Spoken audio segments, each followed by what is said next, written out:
ತಿಳಿದುಕೊಳ್ಳೋಣ. ಪ್ರಶ್ನೆ 1. ನಮ್ಮ ದೈನಂದಿನ ಜೀವನದಲ್ಲಿ ಗಣಿತವು ನಮಗೆ ಹೇಗೆ ಸಹಾಯ ಮಾಡುತ್ತದೆ? ಗಣಿತವು ಕೇವಲ ಪುಸ್ತಕಕ್ಕೆ ಸೀಮಿತವಾಗಿಲ್ಲ. ಪ್ರತಿದಿನ ನಮ್ಮ ಜೀವನದಲ್ಲಿಯೇ ನಾವು ಗಣಿತವನ್ನು ಬಳಸುತ್ತೇವೆ. ಅಂಗಡಿಯಲ್ಲಿ ವಸ್ತುಗಳನ್ನು ಖರೀದಿಸುವಾಗ ಬೆಲೆ ಲೆಕ್ಕ ಹಾಕಲು ಗಣಿತ ಬೇಕಾಗುತ್ತದೆ.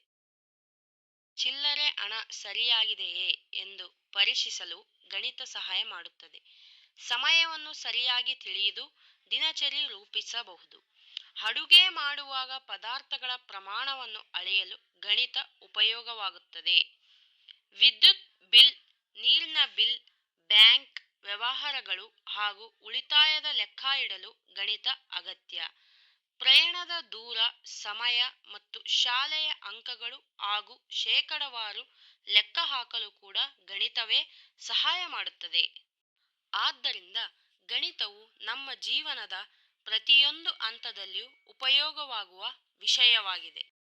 ಮುಂದಿನ ಪ್ರಶ್ನೆ, ಮನುಕುಲದ ಮುನ್ನಡೆಗೆ ಗಣಿತವು ಹೇಗೆ ಸಹಾಯ ಮಾಡಿದೆ? ನೀವು ಇಂತಹ ಉದಾಹರಣೆಗಳ ಬಗ್ಗೆ ಯೋಚಿಸಬಹುದು. ವೈಜ್ಞಾನಿಕ ಪ್ರಯೋಗಗಳನ್ನು ಕೈಗೊಳ್ಳುವುದು, ನಮ್ಮ ಆರ್ಥಿಕತೆ ಮತ್ತು ಪ್ರಜಾಪ್ರಭುತ್ವವನ್ನು ನಡೆಸುವುದು, ಸೇತುವೆಗಳು, ಮನೆಗಳು ಅಥವಾ ಇತರ ಸಂಕೀರ್ಣ ವಿನ್ಯಾಸಗಳನ್ನು ನಿರ್ಮಿಸುವುದು, ಟಿವಿಗಳು, ಮೊಬೈಲ್ ಫೋನ್ಗಳು, ಕಂಪ್ಯೂಟರ್ಗಳನ್ನು, ಬೈಸಿಕಲ್ಗಳು, ರೈಲುಗಳು, ಕಾರುಗಳು, ವಿಮಾನಗಳು, ಕ್ಯಾಲೆಂಡರ್ಗಳು, ಗಡಿಯಾರಗಳು ಇತ್ಯಾದಿಗಳ ತಯಾರಿಕೆ. ಮಕ್ಕಳೇ, ಗಣಿತವು ಮಾನವನ ಅಭಿವೃದ್ಧಿಗೆ ಬಹಳ ದೊಡ್ಡ ಕೊಡುಗೆ ನೀಡಿದೆ. ವೈಜ್ಞಾನಿಕ ಸಂಶೋಧನೆಗಳು ಮತ್ತು ಹೊಸ ಆವಿಷ್ಕಾರಗಳಿಗೆ ಗಣಿತವೇ ಆಧಾರ. ಮನೆಗಳು, ಸೇತುವೆಗಳು, ರಸ್ತೆಗಳು ಮತ್ತು ದೊಡ್ಡ ಕಟ್ಟಡಗಳನ್ನು ನಿರ್ಮಿಸಲು ಗಣಿತ ಅಗತ್ಯ. ವೈದ್ಯಕೀಯ ಕ್ಷೇತ್ರದಲ್ಲಿ ರೋಗಗಳನ್ನು ಪತ್ತೆ ಹಚ್ಚಲು ಮತ್ತು ಚಿಕಿತ್ಸೆ ನೀಡಲು ಗಣಿತ ಸಹಾಯ ಮಾಡುತ್ತದೆ. ಮೊಬೈಲ್, ಕಂಪ್ಯೂಟರ್, ಟಿವಿ, ಕ್ಯಾಲ್ಕುಲೇಟರ್ ಹಾಗೂ ರೋಬೋಟ್ಗಳ ಅಭಿವೃದ್ಧಿಯಲ್ಲಿಯೂ ಗಣಿತದ ಪಾತ್ರ ಮಹತ್ವವಾಗಿದೆ.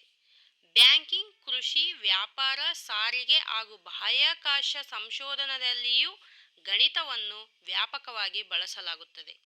ಮುಂದಿನ ಪ್ರಶ್ನೆ, ಕೋಷ್ಟಕ 1ರಲ್ಲಿರುವ ಪ್ರತಿ ಶ್ರೇಣಿಯ ವಿನ್ಯಾಸವನ್ನು ನೀವು ಗುರುತಿಸಬಲ್ಲಿರಾ? ಇದಕ್ಕೆ ಉತ್ತರ ಹೀಗಿದೆ. ಮೊದಲನೆಯದು ಎಲ್ಲಾ ಒಂದುಗಳು. ಇಲ್ಲಿ ಪ್ರತಿಯೊಂದು ಸಂಖ್ಯೆಯು 1 ಆಗಿದೆ. ಎರಡನೆಯದು ಎಣಿಕೆ ಸಂಖ್ಯೆಗಳು. ಇವು 1, 2, 3, 4, 5 ಎಂದು ಕ್ರಮವಾಗಿ 1 ಹೆಚ್ಚುತ್ತಾ ಹೋಗುತ್ತವೆ. ಮೂರನೆಯದು ಬೆಸ ಸಂಖ್ಯೆಗಳು.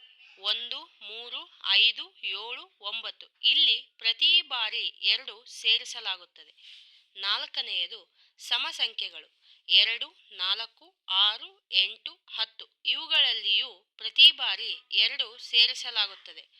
ಐದನೆಯದು ತ್ರಿಕೋನೀಯ ಸಂಖ್ಯೆಗಳು. 1, 3, 6, 10, 15. ಇಲ್ಲಿ ಕ್ರಮವಾಗಿ 2, 3, 4, 5 ಹೀಗೆ ಹೆಚ್ಚಿಸುತ್ತಾ ಹೋಗಲಾಗುತ್ತದೆ. ಆರನೆಯದು ವರ್ಗ ಸಂಖ್ಯೆಗಳು. 1, 4, 9, 16, 25. ಇವು ಕ್ರಮವಾಗಿ 1ರ ವರ್ಗ, 2ರ ವರ್ಗ, 3ರ ವರ್ಗ, 4ರ ವರ್ಗ ಮತ್ತು 5ರ ವರ್ಗ. ಏಳನೆಯದು ಘನ ಸಂಖ್ಯೆಗಳು. 1, 8, 27, 64, 125. ಇವು ಕ್ರಮವಾಗಿ 1ರ ಘನ, 2ರ ಘನ, 3ರ ಘನ, 4ರ ಘನ, 5ರ ಘನ. ಮುಂದಿನ ಪ್ರಶ್ನೆ, ನಿಮ್ಮ ನೋಟ್ ಪುಸ್ತಕದಲ್ಲಿ ಕೋಷ್ಟಕ 1ರ ಪ್ರತಿ ಶ್ರೇಣಿಯನ್ನು ಅದರ ಮುಂದಿನ 3 ಸಂಖ್ಯೆಗಳೊಂದಿಗೆ ಪುನಃ ಬರೆಯಿರಿ.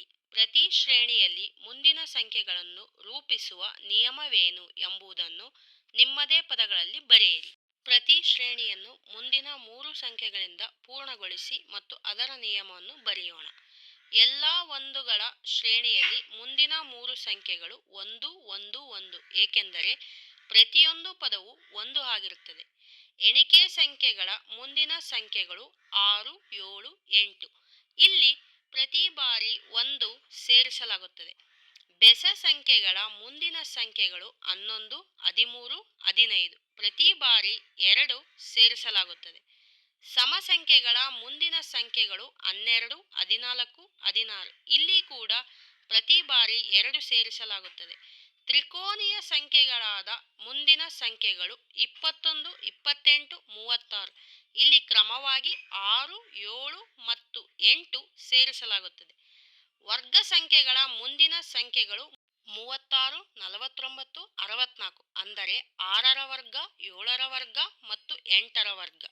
ಘನ ಸಂಖ್ಯೆಗಳ ಮುಂದಿನ ಸಂಖ್ಯೆಗಳು 216, 343, 512 ಅಂದರೆ 6ರ ಘನ, 7ರ ಘನ ಮತ್ತು 8ರ ಘನ. ಮುಂದಿನ ಪ್ರಶ್ನೆ, ನಿಮ್ಮ ನೋಟ್ ಪುಸ್ತಕದಲ್ಲಿ ಕೋಷ್ಟಕ 2ರಲ್ಲಿರುವ ಸಂಖ್ಯಾ ಶ್ರೇಣಿಗಳನ್ನು ಪ್ರತಿನಿಧಿಸಿದ ಚಿತ್ರಗಳನ್ನು ನಕಲು ಮಾಡಿ ಮತ್ತು ಪ್ರತಿ ಶ್ರೇಣಿಯ ಮುಂದಿನ ಚಿತ್ರವನ್ನು ಬಿಡಿಸಿ. ಮುಂದಿನ ಸಂಖ್ಯೆಗಳು ಬೆಸ ಸಂಖ್ಯೆ 11, 13, ಸಮ ಸಂಖ್ಯೆ 12, 14, ತ್ರಿಕೋನೀಯ ಸಂಖ್ಯೆ 21, ವರ್ಗ ಸಂಖ್ಯೆ 36, ಘನ ಸಂಖ್ಯೆ 216, 343. ಮುಂದಿನ ಪ್ರಶ್ನೆ, 1, 3, 6, 10, 15 ಗಳನ್ನು ತ್ರಿಕೋನೀಯ ಸಂಖ್ಯೆಗಳು ಎಂದು ಏಕೆ ಕರೆಯುವರು? 1, 4, 9, 16, 25 ಗಳನ್ನು ವರ್ಗ ಸಂಖ್ಯೆಗಳು ಅಥವಾ ವರ್ಗಗಳು ಎಂದು ಏಕೆ ಕರೆಯುತ್ತಾರೆ? 1, 8, 27, 64, 125 ಗಳನ್ನು ಏಕೆ ಘನಗಳು ಎನ್ನುವರು? 1, 3, 6, 10, 15 ಇವು ತ್ರಿಕೋನೀಯ ಸಂಖ್ಯೆಗಳು, ಏಕೆಂದರೆ ಈ ಸಂಖ್ಯೆಗಳು ಚುಕ್ಕಿಗಳಿಂದ ತ್ರಿಕೋನದ ಆಕಾರದಲ್ಲಿ ಜೋಡಿಸಬಹುದು. 1, 4, 9, 16, 25 ಇವು ವರ್ಗ ಸಂಖ್ಯೆಗಳು, ಏಕೆಂದರೆ ವರ್ಗ ಅಥವಾ ಚೌಕದ ಆಕಾರದಲ್ಲಿ ಜೋಡಿಸಬಹುದು. 1, 8, 27, 64, 125 ಇವು ಘನ ಸಂಖ್ಯೆಗಳು, ಏಕೆಂದರೆ ಇವು 1ರ ಘನ, 2ರ ಘನ, 3ರ ಘನ, 4ರ ಘನ ಮತ್ತು 5ರ ಘನ ಸಂಖ್ಯೆಗಳಾಗಿದ್ದು ಘನಾಕಾರದ ರೂಪವನ್ನು ಸೂಚಿಸುತ್ತವೆ. ಮುಂದಿನ ಪ್ರಶ್ನೆ, 36 ತ್ರಿಕೋನೀಯ ಸಂಖ್ಯೆ ಮತ್ತು ವರ್ಗ ಸಂಖ್ಯೆ ಎರಡೂ ಆಗಿರುವುದನ್ನು ನೀವು ಗಮನಿಸಿದ್ದೀರಿ. ಅಂದರೆ 36 ಚುಕ್ಕೆಗಳನ್ನು ತ್ರಿಭುಜ ಮತ್ತು ಚೌಕದಂತೆ ನಿಖರವಾಗಿ ಜೋಡಿಸಬಹುದು. ಇದನ್ನು ವಿವರಿಸುವ ಚಿತ್ರಗಳನ್ನು ನಿಮ್ಮ ನೋಟ್ ಪುಸ್ತಕದಲ್ಲಿ ಬಿಡಿಸಿ. ಇದರಿಂದ ಒಂದೇ ಸಂಖ್ಯೆಯನ್ನು ವಿಭಿನ್ನವಾಗಿ ಪ್ರತಿನಿಧಿಸಬಹುದು ಮತ್ತು ಸಂದರ್ಭಕ್ಕೆ ಅನುಗುಣವಾಗಿ ಅವು ವಿವಿಧ ಪಾತ್ರಗಳನ್ನು ನಿರ್ವಹಿಸುತ್ತವೆ ಎಂಬುದನ್ನು ತಿಳಿಯಬಹುದು. ಬೇರೆ ಕೆಲವು ಸಂಖ್ಯೆಗಳನ್ನು ಚಿತ್ರಗಳಿಂದ ವಿಭಿನ್ನ ರೀತಿಯಲ್ಲಿ ಪ್ರತಿನಿಧಿಸಲು ಪ್ರಯತ್ನಿಸಿ. 36 1 + 2 + 3 + 4 + 5 + 6 + 7 + 8 ಕೂಡಿಸಿದಾಗ 36. ಆದ್ದರಿಂದ ಇದು ತ್ರಿಕೋನೀಯ ಸಂಖ್ಯೆ. 36 6 × 6 2 ಬಾರಿ ಗುಣಿಸಿದಾಗ 36 ಬರುತ್ತದೆ. ಆದ್ದರಿಂದ ಇದು ವರ್ಗ ಸಂಖ್ಯೆ. ಹೀಗಾಗಿ 36 ತ್ರಿಕೋನೀಯ ಸಂಖ್ಯೆ ಮತ್ತು ವರ್ಗ ಸಂಖ್ಯೆ ಎರಡೂ ಆಗಿದೆ. ಮುಂದಿನ ಪ್ರಶ್ನೆ, ಮುಂದಿನ ಸಂಖ್ಯೆಗಳ ಶ್ರೇಣಿಯನ್ನು ನೀವು ಏನೆಂದು ಕರೆಯುತ್ತೀರಿ? 1, 7, 19, 37. ಸರಿ, ಅವುಗಳನ್ನು ಷಡ್ಭುಜ ಸಂಖ್ಯೆಗಳು ಎಂದು ಕರೆಯುತ್ತಾರೆ. ಇವುಗಳನ್ನು ನಿಮ್ಮ ನೋಟ್ ಪುಸ್ತಕದಲ್ಲಿ ಬಿಡಿಸಿ. ಶ್ರೇಣಿಯ ಮುಂದಿನ ಸಂಖ್ಯೆ ಯಾವುದು? ಇವುಗಳನ್ನು ಷಡ್ಭುಜ ಹೆಕ್ಸಾಗೋನಲ್ ಸಂಖ್ಯೆಗಳು ಎಂದು ಕರೆಯುತ್ತಾರೆ. ಶ್ರೇಣಿಯ ಮುಂದಿನ ಸಂಖ್ಯೆ 61. ಮುಂದಿನ ಪ್ರಶ್ನೆ, 2ರ ಘಾತ, 3ರ ಘಾತಗಳ ಶ್ರೇಣಿಯನ್ನು ದೃಶ್ಯೀಕರಿಸುವ ಚಿತ್ರಾತ್ಮಕ ವಿಧಾನಗಳ ಬಗ್ಗೆ ನೀವು ಯೋಚಿಸಬಲ್ಲಿರಾ?